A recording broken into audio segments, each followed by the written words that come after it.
Hey, do me a favor as we begin here today. Grab your Bibles. Matthew chapter 2 is where we find ourselves today as we continue the series Light of the World that we started last week, Matthew chapter 2. And as you find yourself in Matthew chapter 2, those of you who have been at this church for a while, those of you who know me, one of the things that you know about me, because I've shared it with you on several occasions, is that I am a big fan of the old songs of the church. I'm a big fan of the old hymns of the church. It's one of the reasons I love this time of year in the church, because we get the opportunity to sing some of those old songs. And of all the old hymns of the church that I have been introduced to, probably my favorite one is one that is probably pretty familiar to many of you. It's one of the more famous ones. We actually do still get a chance to sing it every now and then. And that is a famous hymn called Come Thou Fount of Every Blessing. How many of you are familiar with that particular hymn? Okay, quite a number of you. I love that hymn. I especially love the first stanza of that hymn because it's so poetic. The first stanza, in case you don't know, it goes like this. It says, Come thou fount of every blessing, tune my heart to sing thy grace. Streams of mercy never ceasing, call for songs of loudest praise. Teach me some melodious sonnet sung by flaming tongues above. Praise the mount I'm fixed upon it, mount of thy redeeming love. Isn't that an incredible stanza? What does it mean? I have absolutely no idea, but it just sounds really, really good, doesn't it? But even though I really love that particular hymn, there's always been one stanza of that hymn that has troubled me a little bit. And the reason it's troubled me, honestly, is because of how true it is, how true it is of my own heart, how true it is of my own soul. You see, right after in that song, right after we sing about how Jesus sought us when we were a stranger, right after we talk about how in debt we are to the grace of God, the author of that hymn, he has us sing the following. He has us sing, prone to wander, Lord, I feel it. Prone to leave the God I love. Here's my heart, oh, take and seal it. Seal it for thy courts above. And the two lines that have always troubled me, of course, are the first two ones, where it says, prone to wander, Lord, I feel it. Prone to leave the God I love. And if I can be perfectly candid with you, that's me. That describes me. Now, I know that probably comes as a surprise to some of you. After all, I'm a pastor, right? Pastors aren't supposed to wander. Pastors aren't supposed to be prone to leave God. Well, whether or not we're supposed to, I know myself. And I know that daily there are things that try to take me away from God. I know that daily there are temptations and there are enticements that my heart desires to follow after that want to take me away from Jesus. I am prone to wander. I know it. I feel it. And by the way, so are you. I think every single one of us, we have this within us. And in fact, I know that for some people here this morning, these two lines right here, they don't describe a potential. They describe a reality. They don't describe something that could happen one day. They describe something that has already happened. Because there are some people here this weekend that if you are honest with yourselves, you have already begun to wander. You have already begun to take steps away from God. Now, nobody would know that. After all, you are in church here this weekend. But what some people may not know is that it was a real battle to get to church this weekend. And in fact, I would have to imagine that across our services here this weekend, there's at least someone who said on the way to church, to no one in particular, said, this is the last chance.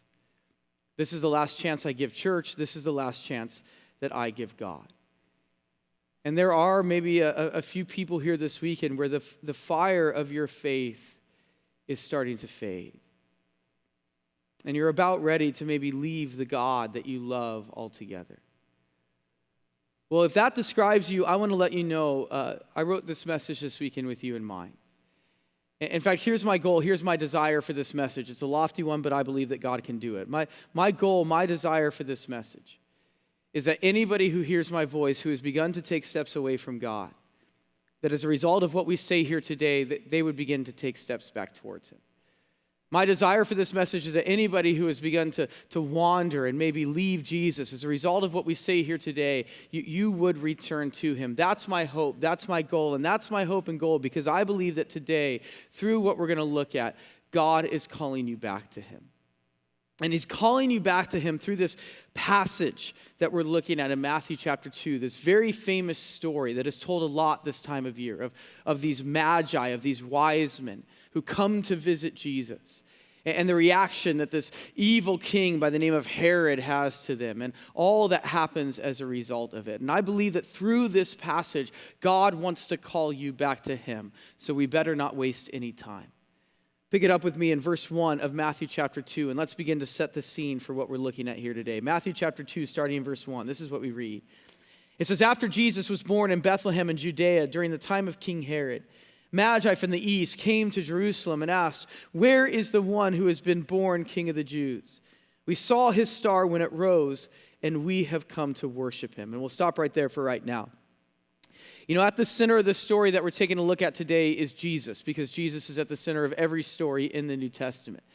But beyond that, what this story we're taking a look at today, what it's really about, is it's about two different responses that people have to Jesus.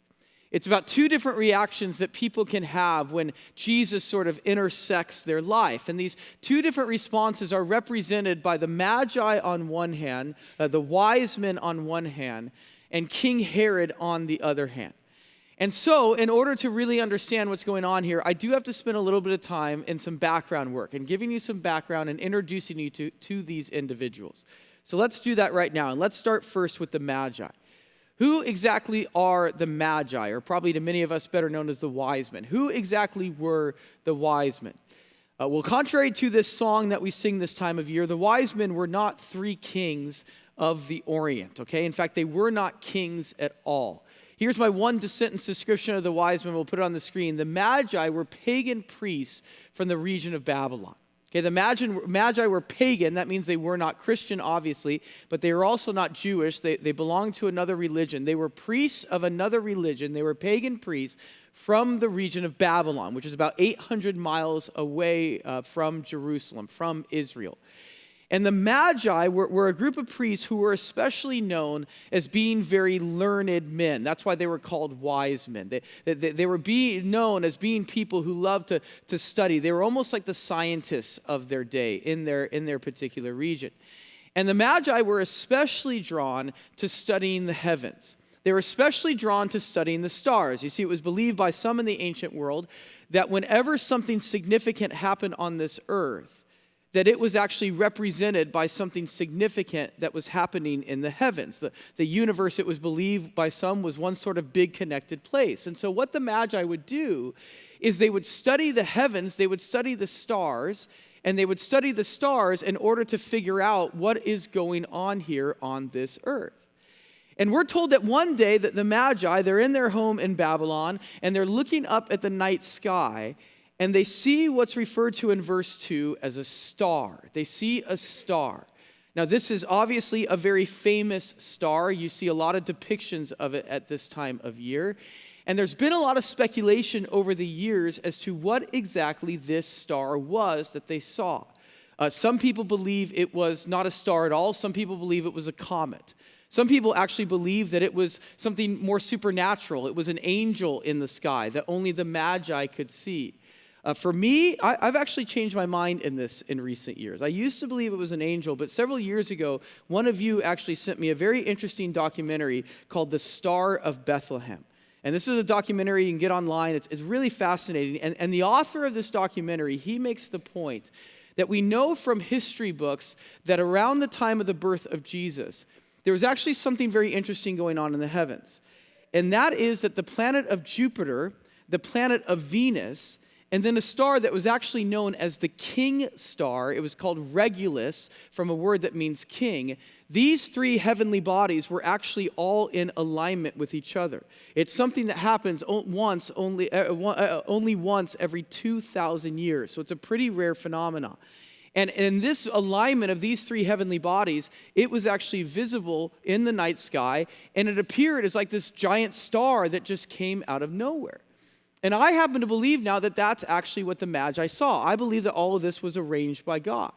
And they looked up in the night sky and they saw this particular star, this conjunction of three heavenly bodies. And because there was a significant Jewish population that lived in Babylon at that time, they had been there ever since the exile of the book of Daniel. I believe that as a result of that, the Magi, they were aware of this prophecy of the Jewish faith that said that one day a Messiah, a Savior, a King of the Jews was going to be born in Israel. In fact, given the Magi's interest in astrology and astronomy and the heavens, I don't think it's unrealistic to think that maybe some of their Jewish neighbors actually shared with the Magi this particular verse, this particular prophecy in our Old Testament, the Hebrew Bible, that predicted what exactly they were seeing. You may want to write this reference down next to Matthew chapter 2, and it's Numbers 24:17. And 1,400 years or so before the time of Jesus, before Jesus' birth, the following was prophesied. It says, I see him, but not now. I behold him, but not near.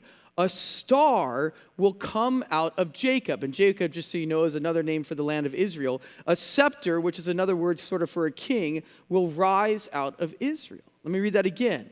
It says, I see him, but not now, because remember, this was written 1,400 years before the birth of Jesus. I behold him, but he's not yet near. It says, a star will come out of Israel.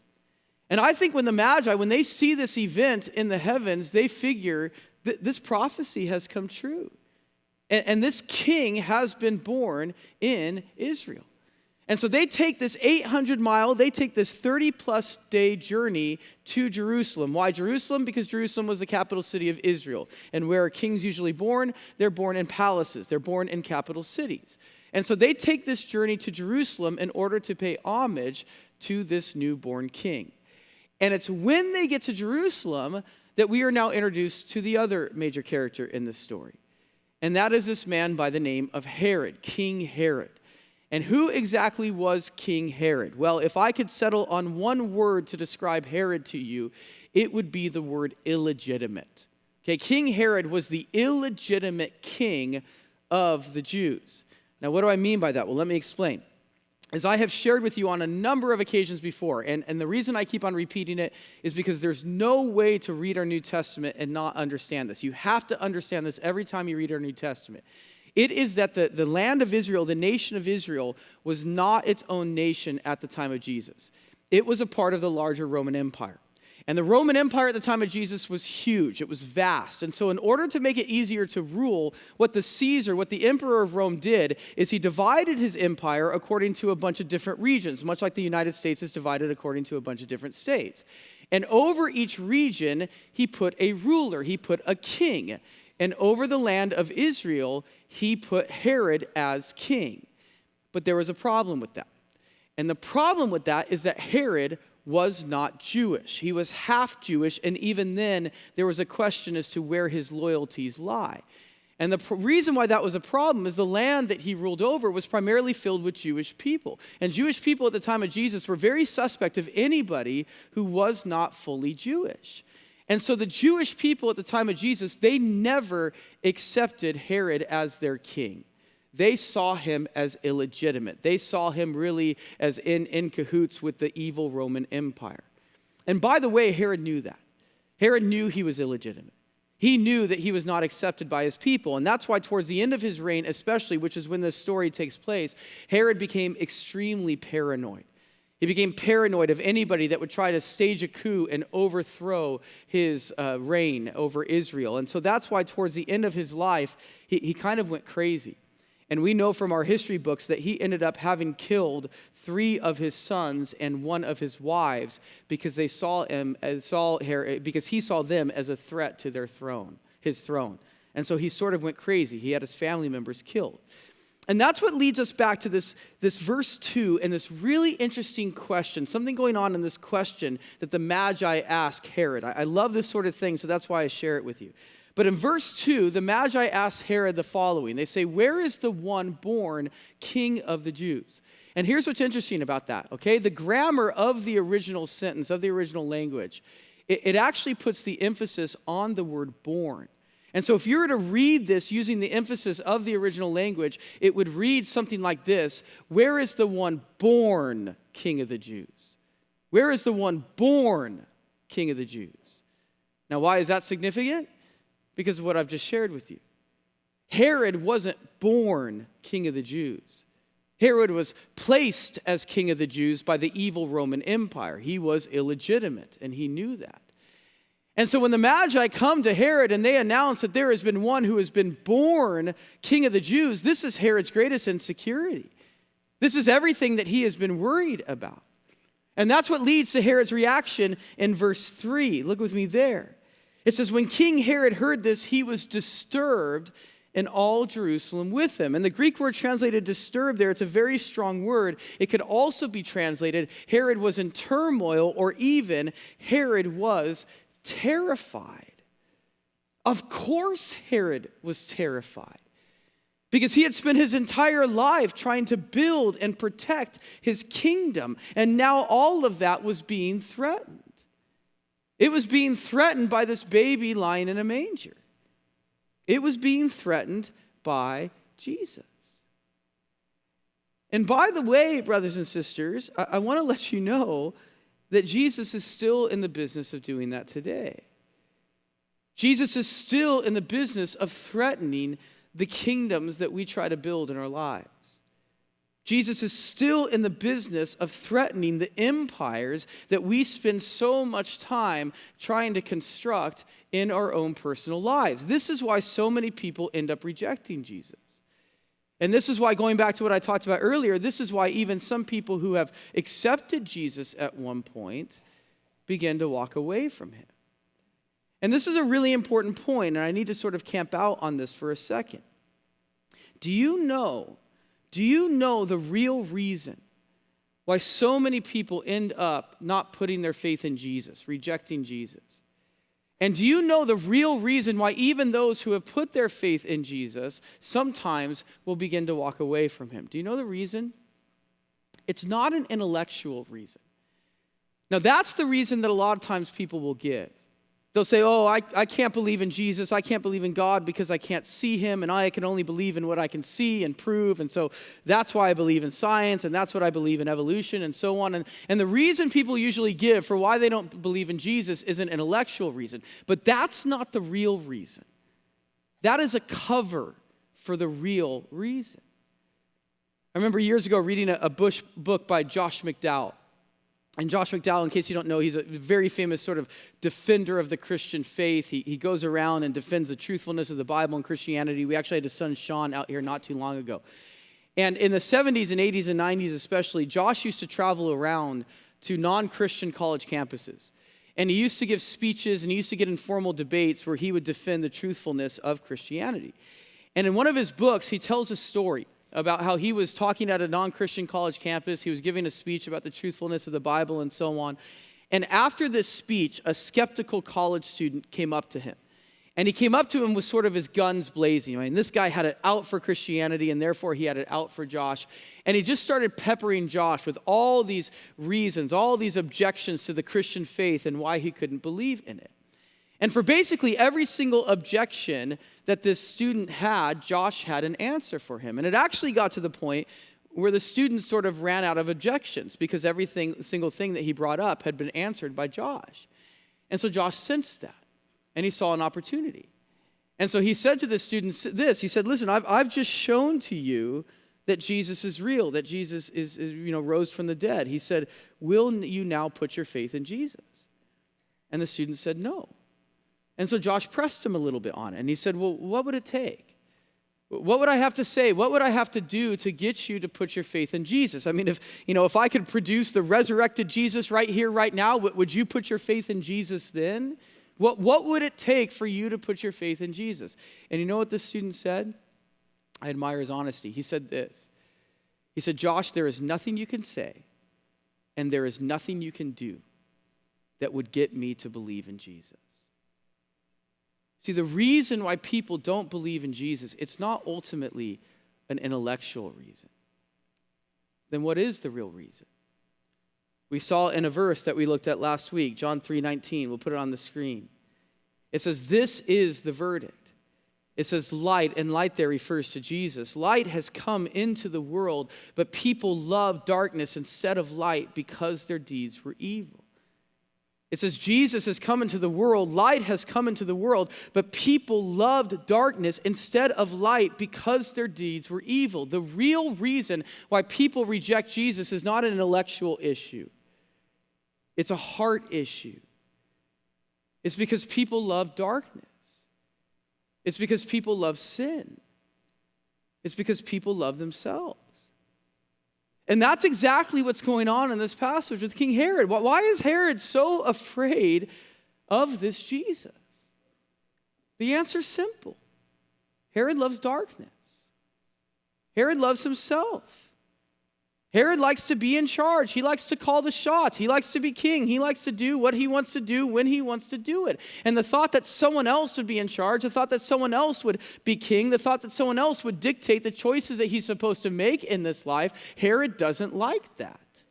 Never mind the fact that the one who has just been born is God. Herod wants to be his own God. He loves the darkness, and so he fights against the light. And I really think, you guys, I think all of us have a little bit of Herod within us. I do. I read an interesting article this past week. Do you know one of the top fears that most adults have? Do you know what's one of the number one fears that adults have?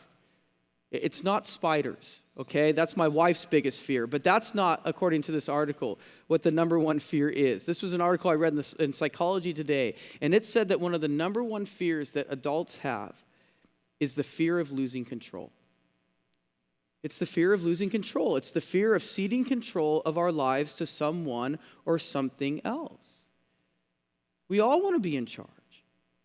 We all want to be our own king in a sense. We all want to be our own God in a sense. We all want to call the shots. We all want to be masters of our fate and captains of our soul. We all want to do what we want to do when we want to do it in the way that we want to do it. And there is something innate, there is something inherent within us that fights against anyone or anything that tries to tell us what we're supposed to do in this life, that tries to tell us how to live in this life. And it is innate. It is inherent. It is from birth. I've seen it in my children. You know, it's amazing. The second I tell my kids not to do something, what's the first thing they want to do? Exactly what I told them not to do. Sometimes I'll make a mistake and I'll tell them not to do something that they weren't going to do. But the very fact that I told them not to do it, now that's exactly what they want to do. There is something innate within us that fights against other people telling us how to live our lives. And that's why so many people struggle with Jesus. It's not an intellectual issue. It's a heart issue. It's because the Bible tells us that when we put our faith in Jesus, Jesus doesn't want just part of us. He wants all of us. He wants to be king of our lives. He wants to be Lord of our lives. He wants to be in charge of our lives. He wants ultimate say in what we do in this life. And if God is king, if God is Lord, then we can't be. And that's hard for some people. I was remembering this past week, back 17, 18 years ago, which it's hard to believe it's been that long, but I was about ready to enter my junior year of college. It was somewhere between my sophomore and junior year of college. And it's during this time when I really got what I call my call to be a pastor. And I remember it like it was yesterday. I was in a midweek college church service. And we were singing songs, we were worshiping. And I won't say I heard the voice of God, but I think as clearly as maybe God speaks in these days, I really felt as though God said to me, Chris, I want you to be a pastor. I want you in the church. I want you to be a pastor. And you know what I said to God? I said, absolutely not. I said, absolutely not. Because that's not the future I have planned for myself. That's not the life I have planned for myself. At that particular point in my life, I was on a path to be, pretty successful in this world. I was on a path to make a ton of money. If I had stayed on that current path, I would be right now in my life about 2 years away from retirement. I try not to think about that all that much. But I didn't want to contribute to someone else's kingdom. Like Herod, I wanted to build my own kingdom. And so you know what I did? I rebelled. I started to turn away from God. Stop going to church. Stop talking to God. I decided, you know what? I'm going to do my own thing. I want to do whatever I want to do. And I began to wander. It's like if you've been sitting in a dark room for a really long time and all of a sudden someone turns on the light. And what's your natural reaction in that moment? It's too bright, right? Turn off the light. And that's what I said to Jesus. I said, Jesus, it's too bright. I want the darkness. And as I said earlier, that's what some of you are saying right now to him. Years ago, you used to be on fire for God. Man, you could not get enough of Jesus. You were in Bible studies, you went to Rooted, you were in church every single Sunday, you were serving, and it was exciting, man. Your faith was exciting, but then something started to happen. And by the way, usually it's pretty subtle at first. Life just starts to get busy. And the time that you spend on God, it begins to be eaten up by other things. Or maybe you find a new hobby. Maybe you come really into fitness and working out, and that becomes your passion. Or maybe life starts to get really good, and so you see less of a need for God. Or maybe life starts to get very difficult, and you get frustrated with God, and you get frustrated with what you see are broken promises from God. And so you begin to take steps away from Him. You stop your devotionals in the morning. You stop praying. You stop reading your Bible. You stop the Bible studies. You stop going to church, and you choose darkness over light. You choose yourself over God, and you begin to wander. And as I said, I believe right now, Jesus, He is calling you back to Him. And you have one of two ways that you can respond to Him. One way is to take the path of King Herod. And what did King Herod do? He resisted the light. Honestly, he did what he could to put out the light. Pick it up again in verse 3. It says, when King Herod heard this, he was disturbed, and all Jerusalem with him. And the reason why Jerusalem was disturbed is because when Herod was in a bad mood, that meant bad news for everybody in Jerusalem. Verse 4. When he had called together all the people's chief priests and teachers of the law, he asked them where the Messiah was to be born. See, Herod didn't know because he wasn't Jewish. So he had to get together the religious leaders of the day. And he said, hey, I'm sure your book says something about where this king is supposed to be born. What does your book say? And the religious leaders, they quoted a prophecy in the book of Micah that says that he's supposed to be born in Bethlehem. And so that's what they tell him. Verse 5, it says, in Bethlehem in Judea, they replied, for this is what the prophet has written. And here's Micah chapter 5, starting in verse 2. But you, Bethlehem, in the land of Judah, are by no means least among the rulers of Judah, for out of you will come a ruler who will shepherd my people Israel. So they quote this prophecy to Herod. Verse 7, then Herod called the Magi secretly and found out from them the exact time the star had appeared. And he sent them to Bethlehem and said, go and search carefully for the child. As soon as you find him, report to me so that I too may go and worship him. And so Herod brings the Magi together and he says, hey, that book of the Jewish people, it says that they're supposed to be born in Bethlehem. So why don't you go there and find out where he is? And when you find out this king, who he is, I want you to tell me because I want to worship him as well. But those of you who know the story, you know that Herod is lying. Herod doesn't want to worship Jesus. Herod wants to kill Jesus. Fortunately, the Magi are warned about that in a dream, and so they don't return to Herod. But that doesn't stop Herod. Jump down here to verse 16. It says, when Herod realized that he had been outwitted by the Magi, he was furious. And he gave orders to kill all the boys in Bethlehem and its vicinity who were 2 years old and under, in accordance with the time he had learned from the Magi. So what does Herod do here? Something tragic. You don't see this on a lot of Christmas cards this time of year, but it's absolutely horrific what he did.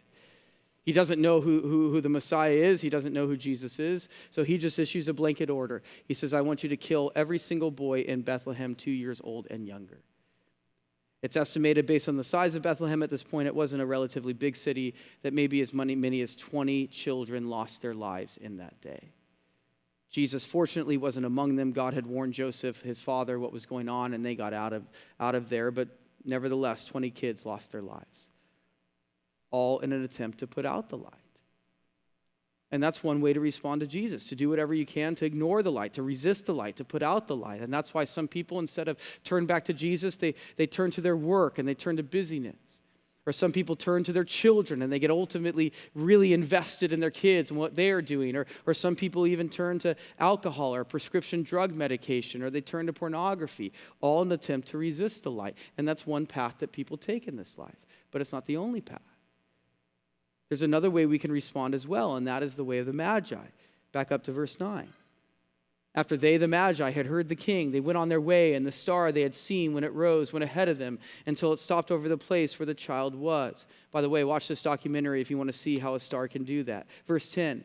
When they saw the star, they were overjoyed. On coming to the house, they saw the child with his mother Mary, and they bowed down and worshipped him. Then they opened their treasures and presented him with gifts of gold, frankincense, and myrrh. And just so you know, I don't think there's any symbolism in those gifts. Some of you have heard that before. These were gifts you gave a king, and so I think that's what's going on here. Verse 12, and having been warned in a dream not to go back to Herod, they returned to their country by another route. And so when the Magi are confronted with the light, what do? They draw closer to the light. And we're told here in verse 11 that they bow down and they worship Jesus. And that's the other route that we can take. We can stop resisting. We can stop fighting. We can decide that we don't know what is best for us. And we can come back to Jesus, and we can bow down, and we can worship him. And my question for you here today is, what are you going to choose? Who are you going to be more like? Are you going to be like Herod and resist the light? Or are you going to be like the Magi? And are you going to worship Jesus? The choice is yours. And this goes without saying, but I'll say it anyway. I hope that you choose Jesus. Because you need him. We all do. I was reminded of this all over again just this past Monday. Monday of this past week, we put up our Christmas tree in our house. A little late, I know. Usually we do it the weekend after Labor Day, but we got busy this year, so we put it up on Monday. And I think I've shared with you before, in the Ward household, we don't do those fake trees. You know, we go for a real tree. We want a living, breathing, slowly dying tree in our house every year.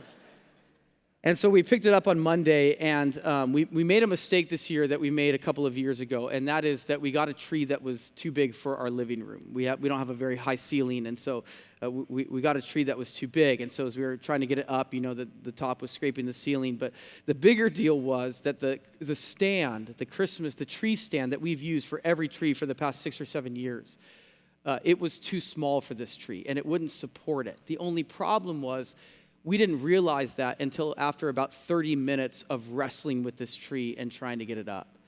And for 30 minutes, we're trying to get this tree up in our living room. And every single time that we let go of it, you know, it begins to fall over. Or we can't get it straight and it's crooked and it's just a mess. And of course, we get a flock tree, you know, so my wife and I were just covered in all this fake snow and everything. And after about 25 minutes of just fighting with this tree, I get so frustrated that I do something that's a little bit uncharacteristic of me. And I snap. And I lose my temper. And I say something that's unkind to my wife. And I say something that's unkind to my son. And all he wants to do is just decorate the tree. But I say something that's not very kind to him. And my wife is upset. And my son, he runs into another room and he just starts sobbing. And as I take a step back from that, and as I make amends for that and apologize for that, I realize something. And it actually goes back to something that Matthew talked about last weekend. You know, last weekend, Matthew talked about this interesting phenomenon, right? How so many people who don't even believe what we believe, they're drawn to Christmas and they're drawn to the Christmas season. And I have a theory on that. And my theory is that the reason why I think so many people are drawn to Christmas is we recognize the darkness. We recognize the darkness that is in the world around us, and I think we even recognize the darkness that can be within us. And there's something about Christmas, right? Even the physical lights of Christmas. And I think for many people, Christmas, it sort of represents the light, and it brings out, the belief is, that has the potential to bring out the best in us. It's like that song that we hear on the radio this time of year. We need a little Christmas just this very minute, right? It has this potential, people feel like, to bring out the light that is within us. But as I hope my story shows you, that's not always the case. Christmas maybe has the potential to bring out the best in some people, but it also has the potential to bring out the worst in some people. You see that in my story. You see that in what happens in shopping malls this time of year. You see that in the accidents in parking lots. You see that in the anger that people get in each other as they fight over presents. You even see that in the fact that thefts rise at this time of the year because people are desperate and they steal things off of porches. You see, Christmas cannot get rid of the darkness that is within us. And Christmas, the way it's often celebrated, cannot get rid of the darkness that is around us. There is only one thing that can get rid of the darkness, and that is Jesus. And that's what people need. John chapter 1, verses 4 and 5, sort of our theme verses for this particular series. It says this, talking about Jesus, it says, "In him was life, and that life was the light of all mankind." And I love this last part. It says, "The light shines in the darkness, and the darkness has not overcome it." Jesus shines in the darkness, and the darkness has not overcome it. And that's what I want to say to some of you right now. As I said, some of you have begun to wander away from Jesus. You have begun to take steps away from Jesus. But here's what I believe.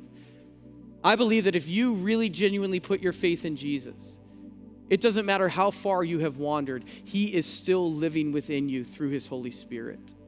He is still there. And it does not matter how much darkness you are surrounded by, and it does not matter how much darkness you are even indulging in your own personal life. He is still there. That light has not gone out. Said another way, you may have left Jesus, but Jesus has not left you. And if you decide right now to turn back to him, you're going to find that he was right there all along. And you need to know that if you decide right now to turn back to Jesus, he does not meet you with disappointment or frustration or condemnation at the time that you turned away. I think that's one of the things that keeps people from turning to Jesus. They're so afraid, right? Well, I've spent so much time away from him, and he's going to be so disappointed at all the time that I spent away from him and all the things that I did. And nothing could be further from the truth. Remember the story of the prodigal son. It says when the father sees the son returning, what does he do? Does he shame the son? Does he shake his finger at the son and say, I told you that was going to happen. I told you so, and it's going to take a long time for you to get back into my good graces? No, what does the father do? It says when he sees the son in the far off distance, he runs towards the son and he embraces him. And I happen to think that as a father embraces the son, he whispers in his ear, it is so good to see you. I have waited every single day for you. And that's what Jesus says when we turn back to him. And that is the best thing that we have to offer at Friends Church. I know we have a reputation in the community as being a great place to spend a service in the month of December, right? Because our Christmas services are off the hook. As you see this weekend, our music is fantastic. Our decorations are incredible. Our announcements are awesome. Our teaching is passable, I know that. But everything else is just fantastic, right? And we offer a great Christmas service. Well, listen, we are not here to offer you a Christmas service because you don't need a Christmas service. We are here to offer you Jesus because that is what you need.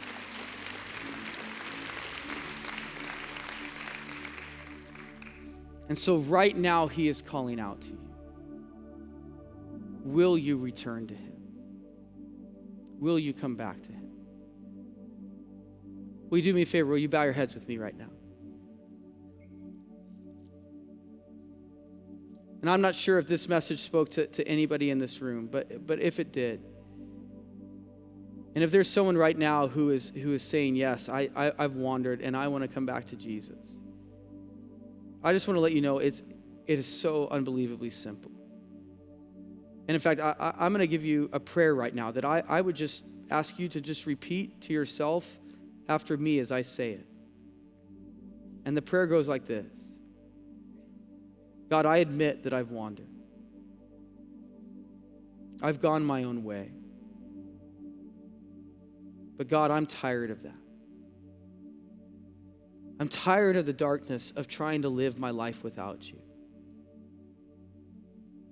And so, Father, today I declare I want to come back. I want to come back to you. Thank you for accepting me. Thank you for forgiving me. Thank you for embracing me. And would you help me walk in the light as you are in the light? And Father, I pray right now for anybody in this room who just prayed their own version of that, God. And I pray that you would just overwhelm them right now in this moment with your light. And with truth, knowledge of the truth, God, that you have forgiven them, that you have embraced them, that you love them. And God, that you are so glad that they have decided to come back to you, God. And Father, I pray from this day forward, Lord, that there would just be a new journey of just re-engaging and reconnecting, and Father, just living for you, and that you would light that flame within them again, and they would be excited for you and excited to learn more about you and your son Jesus, God. And Father, I even thank you that this would happen in this season where we have so many reminders of Jesus around us, Lord. And I pray, God, that you would use these reminders just to keep them connected and close to you each and every day, Father. And God, I pray for every single one of us in this room, Lord. I do believe those words are true of a lot of us, whether we want to admit it or not, that we are prone to wander and we are prone to leave you, God. And it is only by your grace, God, that we are able to stay connected to you. And so, Father, I pray that you would protect us. I pray that each and every day we would recognize our need for you, Father, and that we would get on our knees, whether literally or metaphorically, God, and we would just call out to you and express our need for you, Lord. And we would know that your light is within us through your Son, Jesus, and that you are leading us and guiding us. And God, as we close with this final song here, Lord, I just pray that it would come from a heart of just wanting to praise you for who you are and for what you do, Lord, and to thank you for your gift of salvation, Lord, and your gift of your Son, Jesus, who is with us each and every day. We love you so much, Father. We thank you. And we ask this all in your Son's name. Amen.